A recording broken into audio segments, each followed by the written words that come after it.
नमस्ते दोस्तों, मैं हूं सम्राट चौधरी और आप देख रहे हैं मेरे चैनल इंडी वर्ल्ड एंटरटेनमेंट को। तो एक तरफ हम जब देखते हैं कि कुछ इंडियन लड़कियों का ऐसा रिएक्शन रहता है, लड़कियों को कोरियन लोग बहुत पसंद आ रहे हैं, कोरियन लड़के बहुत पसंद आ रहे हैं as compared to Indian guys. Reason क्या है? इंडियन लड़के चुम्बू दिखते हैं।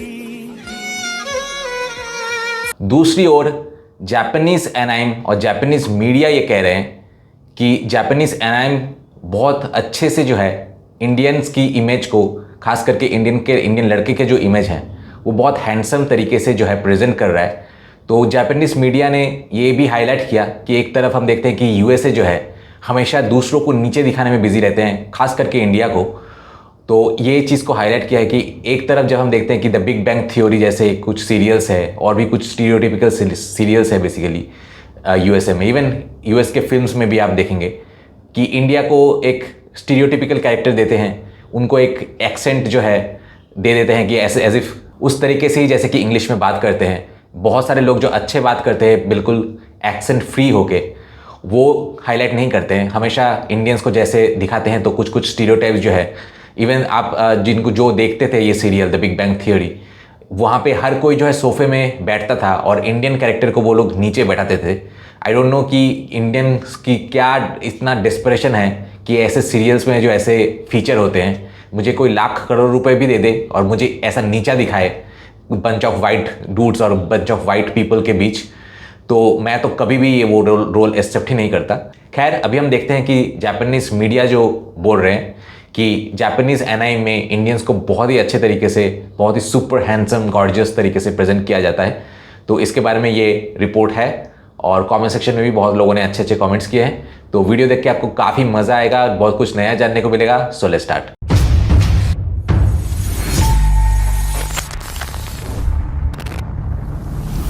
दोस्तों, मैंने बहुत सारे बिजनेस पार्टनर्स को, खास करके जो एनआरआईज है, उनके लिए चैनल बना के उनको इंडिया में एक stable source of income generate करके दिया है। अगर आप भी मेरे साथ पार्टनरशिप में चैनल स्टार्ट करना चाहते हैं, जहां चैनल के ओनर आप होंगे लेकिन कंटेंट मैं बना के दूंगा, तो मुझे कांटेक्ट कीजिए इस नंबर पे।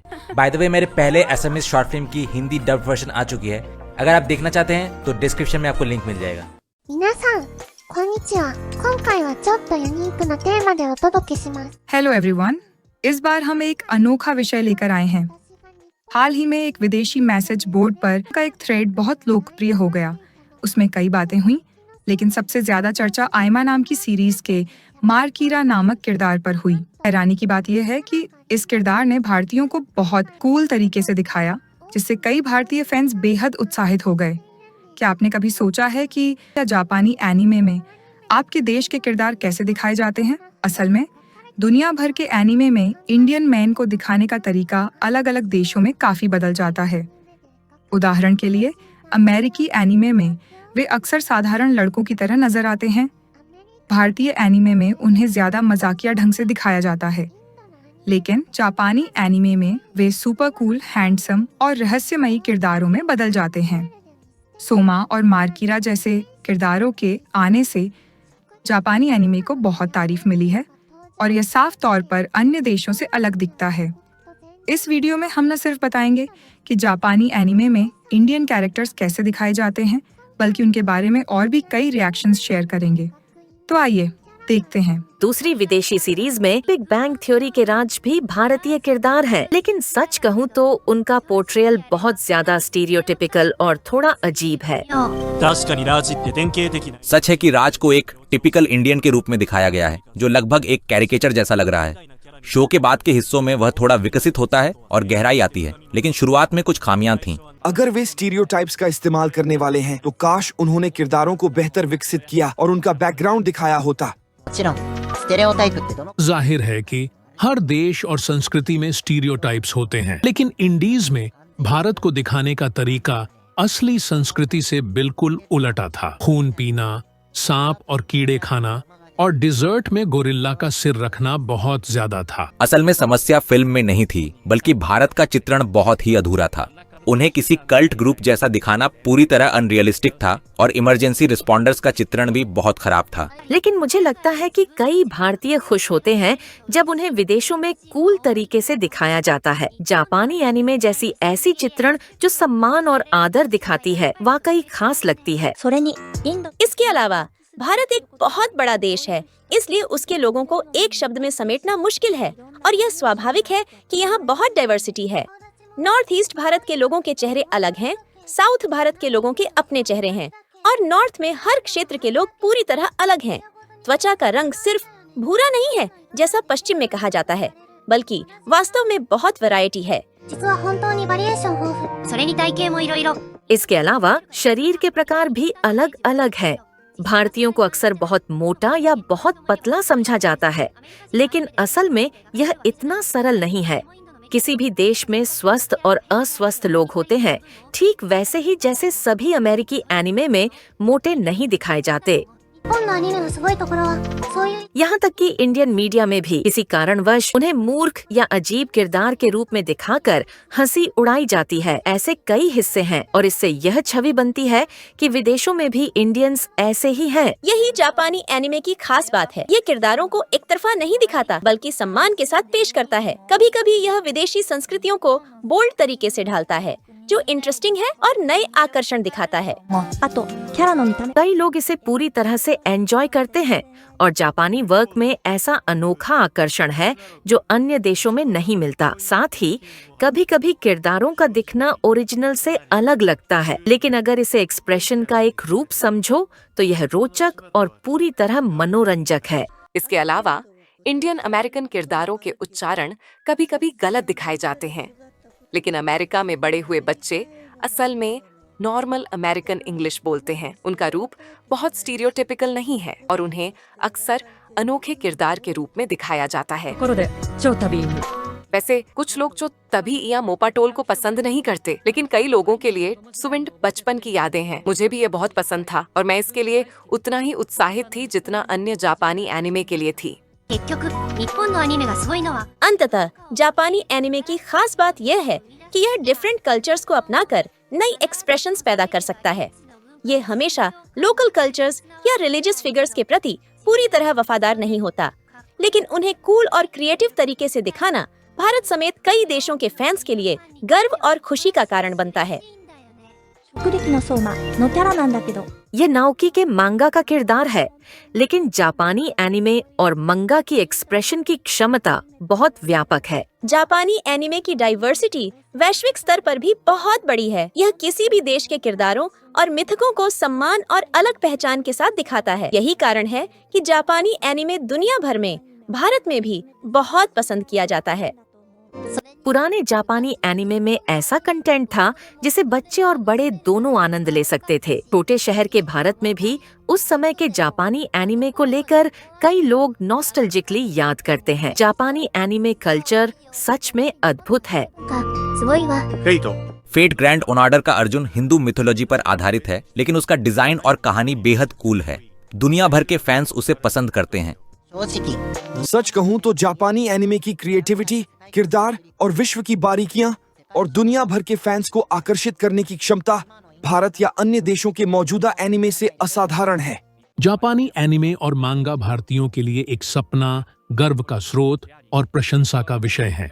でも日本のアニメに関しては लोग अक्सर कहते हैं कि जापानी एनिमे असली नहीं है और सभी किरदार आइडल जैसे दिखते हैं, लेकिन यही इसकी खासियत भी है। 現実のインド人とは違うかもしれないけど लेकिन जापानी एनिमे में सभी भारतीय किरदार कूल और बहुत आकर्षक होते हैं। 例えば उदाहरण के लिए हाल ही में एक जापानी गांचा गेम में आए भारतीय किरदार के बारे में कई लोगों ने कहा कि वह कितना स्टाइलिश दिखता है और जापानी स्टाइल का डिजाइन बहुत सराहा जा रहा है। 化されてる インドの多様性 कुछ लोग कहते हैं कि हमें अपने मीडिया में भारत की डाइवर्सिटी दिखानी चाहिए, लेकिन जापानी एनिमे और गेम में इसे इतना कूल तरीके से देखना थोड़ी गर्व की भावना देता है।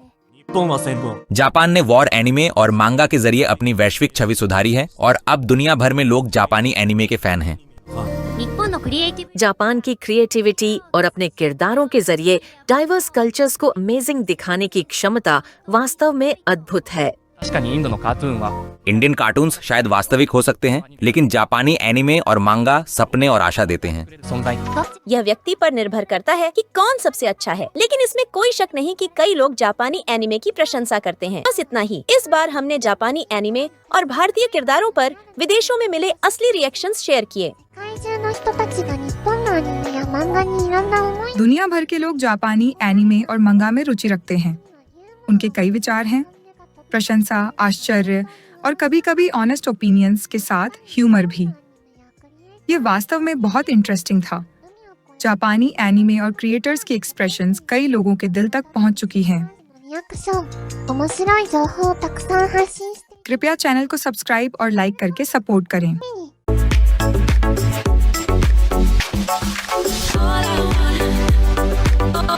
सबसे पहले गुरिको ने लिखा है कि क्योंकि मंगा के भगवान ने कहा है कि जो कुछ भी एथनिक ग्रुप्स, नेशन या जनरल पब्लिक का मजाक उड़ाता है वह गलत है। उसके बाद हियो ने लिखा है कि ब्यूटीफुल इंडियन पीपल वाकई में बहुत खूबसूरत हैं, उनकी कल्चर और फिलोसफी अमेजिंग है। हालांकि अनसेफ एरियाज सच में डरावने हैं और मुझे कास्ट सिस्टम पसंद नहीं है। उसके बाद फॉक्स उडॉन ने लिखा है कि इंडियन कैरेक्टर्स लंबे समय से एनीमे में दिखाई दे रहे हैं। Is it good that they are exotic and recognisable?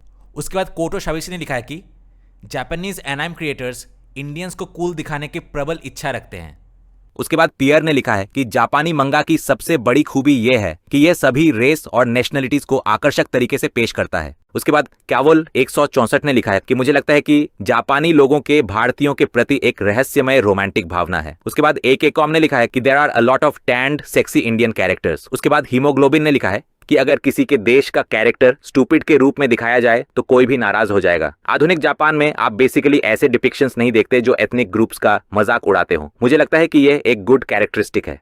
उसके बाद टर्टल ने लिखा है कि फेट ग्रैंड ऑर्डर में इंडियन मिथ से जुड़े कई हैंडसम कैरेक्टर्स हैं, जैसे कि कर्ण, अर्जुन और हाल ही में इंद्र। उसके बाद फारेनहाइट 4419 ने लिखा है कि इवन इंडियंस आर सरप्राइज्ड। उसके बाद प्लास्टिकम ने लिखा है कि the Indian character in space brothers was good. उसके बाद टेस्टू ने लिखा है कि जब मैं भारत के बारे में सोचता हूं तो मेरे दिमाग में केवल ऐसे योगी आते हैं जो अपनी अंगुलियां खींच सकते हैं, आग उगल सकते हैं और यहां तक कि टेलीपोर्ट भी कर सकते हैं। उसके बाद EEE 8279 ने लिखा है कि भारत वह देश है जिसने शून्य की कॉन्सेप्ट की खोज की और यहाँ कई हैंडसम मैन और ब्यूटीफुल विमेन हैं। ओल्ड रिप्रेजेंटेशंस में कई अट्रैक्टिव इंडियन कैरेक्टर्स हैं, लेकिन आधुनिक समय में भी बहुत से अच्छे दिखने वाले लोग हैं। उसके बाद विम्स ऑफ रेन ने लिखा है कि many of India's strong characters have mythological motives. उसके बाद कॉनबारारिया ने लिखा है कि मुझे आश्चर्य है कि क्या फेट ग्रैंड ऑर्डर के कर्ण और अर्जुन भी भारतीय होंगे।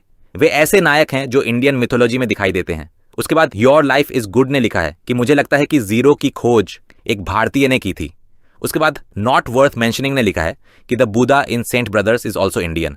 उसके बाद रियो YY1F2 ने लिखा है कि मुझे आश्चर्य है कि नेपाल और भारत के लोग तेजुका ओसामू की बुद्ध एनीमे फिल्म के बारे में क्या सोचते हैं।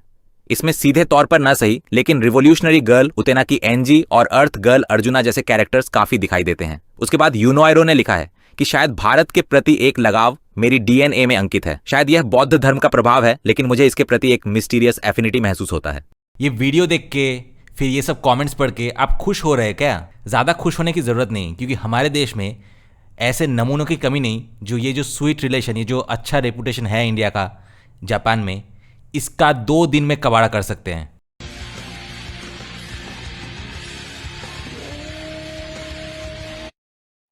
Do you know what just happened? ये जापानीज स्ट्रीमर्स हैं जो अपनी स्ट्रीम कर रहे थे। नॉर्मली यहाँ पे एक इंडियन इंसान आया जो अपेरेंटली ड्रंक था और आके डायरेक्टली फर्स्ट थिंग, जैसे कि आपने देखा, what he does is starts kissing the girl, basically sexual assault repeatedly. लड़कियों किस किए पड़ा है वो। और ऐसे एक वीडियो में अगर आप क्लिक करेंगे ना, तो ऐसे बहुत सारे, मैं कम से कम 100 वीडियोस ऐसे देख चुका हूँ जहाँ पे इंडियंस जो है ऐसे हरकतें कर रहे हैं, और 2-3 मैं आपको दिखाता हूँ। तो ये जापान से एक वीडियो है। यहाँ पे एक इंडियन महिला ऐसे वीडियो ले रहा है जैसे ये सब चीज़ कभी उन्होंने देखा नहीं है अपने देश में, और उन वीडियो लेने के चक्कर में एक तो एक पैसेंजर को इरिटेट करता है और फिर उनको सीट छोड़ने के लिए कहता है। मतलब वो तो जापानीज आदमी जो है फिर भी पोलाइट था, मेरे सामने कोई आता ना तो वही से उसको भगा देता। I mean just look at the audacity and the entitle mentality.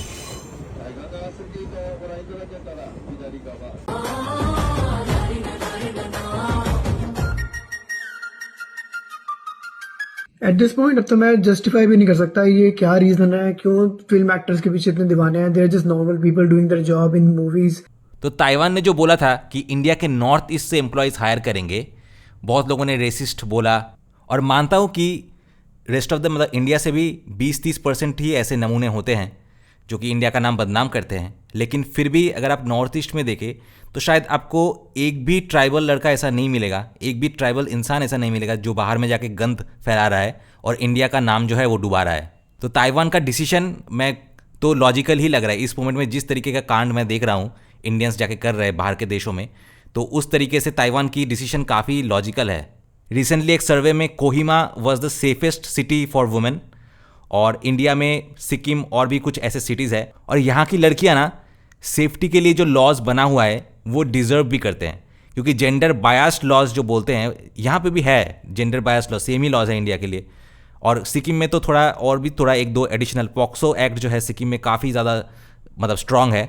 लेकिन कब आपने fake rape cases, fake dowry cases ये सब नॉर्थ ईस्ट में सुना है? ट्राइबल कम्युनिटीज़ में आप सुनेंगे ही, ऑलमोस्ट ना के बराबर है।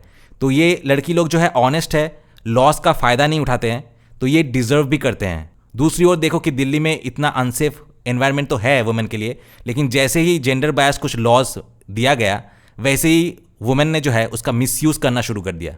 53% से भी ज़्यादा फेक रेप केसेस जो है वो दिल्ली में दर्ज हुए। तो इसके लिए गवर्नमेंट या फिर लॉ बॉडीज़ जो है उनका डिसीजन ले पाना बहुत मुश्किल हो जाता है, क्योंकि वो जब एक लॉज किसी को सेफगार्ड करने के लिए बनाते हैं और उसका ही मिसयूज़ होना शुरू हो जाता है, तो मतलब उस देश के मतलब लोग में भी कितना करप्शन है।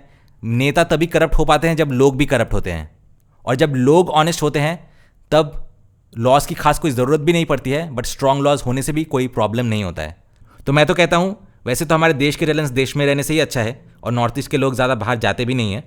लेकिन फिर भी अगर जाना ही है ना, तो सिक्किम, नागालैंड, मेघालय, मिज़ोरम ये 4 स्टेट्स जो है एकदम आइडियल है। और यहाँ से लोग जाएंगे ना अगर बाहर में, तो वहाँ के देश के लोग भी ना सोचेंगे कि ये कौन से इंडियंस है। सिविक सेंस और मैनर्स जो है सिखाना तो दूर की बात, उल्टा सोचेंगे कि इंडियंस से हमें सीखना चाहिए। मतलब ये जो लिटरली इस लेवल पे है कि ये लोग फॉरेनर्स को सिखा सकते हैं कि मैनर्स और सिविक सेंस किसे कहते हैं। बाहर के देशों से भी ये इन स्टेट्स का स्टैंडर्ड जो है ऊपर है। तो इंडिया अगर इनको बाहर भेजते हैं ना, इंडिया का नाम पूरे दुनिया में रोशन होगा। और हमारे दूसरे स्टेट्स को भी इन सारे स्टेट्स को देख के कुछ सीखना